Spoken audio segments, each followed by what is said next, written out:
other voice actor do you think your voice works well against? Sorry, can you say that again, please? Which other voice actor do you think your voice works well against? Ooh, that's a good question. I don't know. I really did like.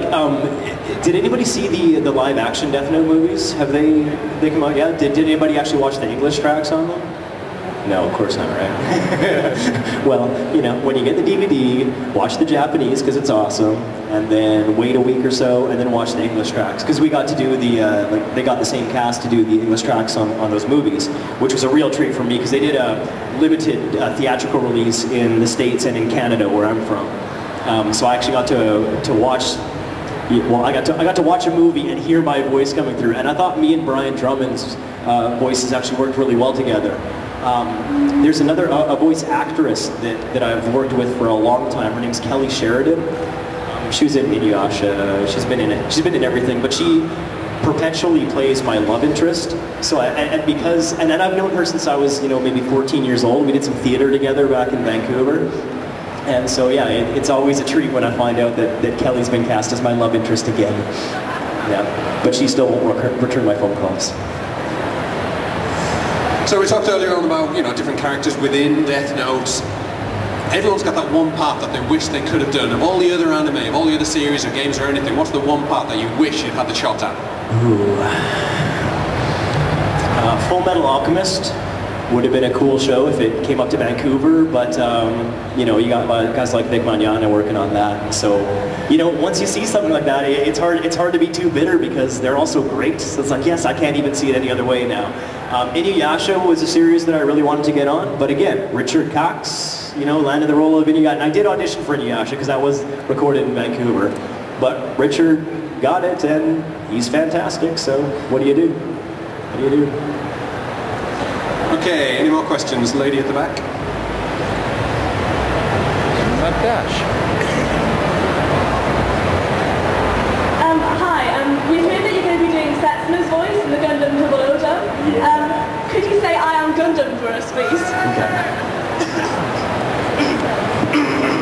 Sorry, Setsuna is a very, for those of you that don't know anything about Gundam Double O, very even keel type character. So, very little emotion and stuff like that. So it's hard to do it in a big loud room like this. In the studio it's no problem, and it's really easy on my voice and it's a lot of fun. But here we'll see how it goes. It's gonna sound like garbage, but we'll try it anyway. I am Gundam. My existence is the reason. That's good enough. Thank you. Thank you. Okay, another question, please. The lady down the front has been waiting a long time. Hello. I know that you go to a lot of anime conventions with Brian Drummond because you've worked with him so many times. What's it like to have your own catchphrase now? Because he's got the over 9000 thing, so you've got the potato chip. Potato chip line, yeah. It's great. It's great having little lines that you can use as your catchphrase, things that you could write on posters and stuff like that. Like it's nice to have those because, playing a character like Catra, he had so many lines, none of them are super memorable.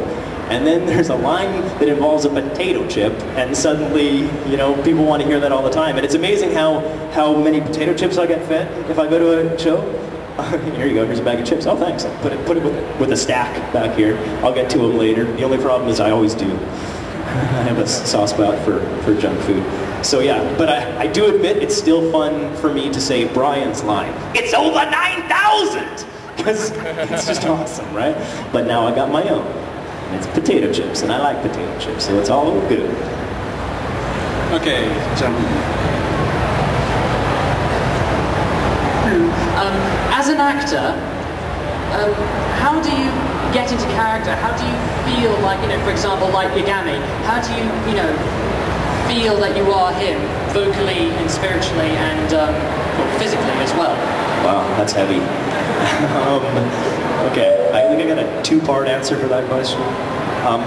Like I kind of alluded to earlier, when you see these anime shows, it is actually really easy to kind of forget yourself for a bit and just take on the persona because you're looking right at them, right? You're seeing what they're doing, and the anime style is just so expressive that it makes it easy to kind of adapt to what's happening on the screen in front of you. I don't know how it happens. I think another reason that it's easy is because, like I said before, you're in a booth by yourself. I mean, there's me, a TV, you know, a window, and then we'll have, you know, usually a director, the engineer, and maybe some of the clients are there. So there's a bit of, you know, safety and security in being in my own little bubble that you can kind of cut loose, and if you have to go maniacal and crazy, you have a bit of freedom to do that because you know nobody's looking at you, not like here, right? Where there's a lot of faces looking at me. It's actually really nerve-wracking. So yeah, I don't know. I think it's just through osmosis. Things kind of happen that way. As far as preparing my voice and stuff, I'd like to tell you that I have a range of vocal exercises that I go through every morning before I go in the studio. Totally not true. I sing in the car. That's just it. I crank my stereo and belt out tunes in the car. It's always really embarrassing when I get stopped at a red light and end up looking over somebody and I'm belting it away and they're shaking their head and I start singing like this. That's right. I find I do a lot of this. No, I'm just like yawning or something. I'm not singing, you know. Okay, gentlemen here. What do you think of Crispin Freeman? Do you know him? Yeah. I've met him. My very first convention was in Chicago, and I had no idea what to expect. Crispin Freeman was there. He was my saving grace. I mean, he's a really sweet guy, a really nice guy, a really smart guy, and he kind of showed me the ropes. I hate to say that because it sounds really lame, but it's true. I mean, he kind of gave me an idea of what to expect, and just seeing how he interacted with his fans was really inspiring to me. You know, like he's a cool guy, he has a cool job, and he's, you know, great with people, and you know, seeing that, it's like, okay, well, you know what? I can have fun at these things too. It's awesome. He's just a great guy. I've run into him in Toronto not too long ago, and he's doing awesome. He's a good guy. I'd love to be able to work with him at some point, but there's geographical issues with all that. Over on this side. Hey Brad. Hello. Could you please do us the light laugh? The light laugh, huh? Is that what this panel's all about? Is how many different laughs I can do? Take something. Okay. I've got to swap. Okay, I'm gonna try something. I'm gonna try something I haven't done before. I knew this was coming. I knew this was coming. Hey, can you do the light laugh for me? Well, here's the problem. With the light laugh, I mean, like I said, I was by myself in a booth, so it was really easy to get into that character and do the light laugh.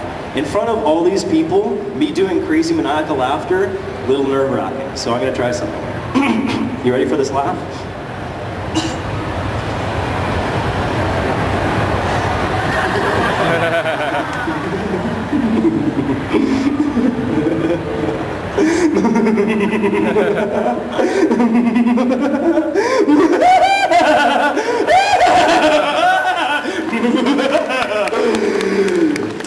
That's right. I am Kira.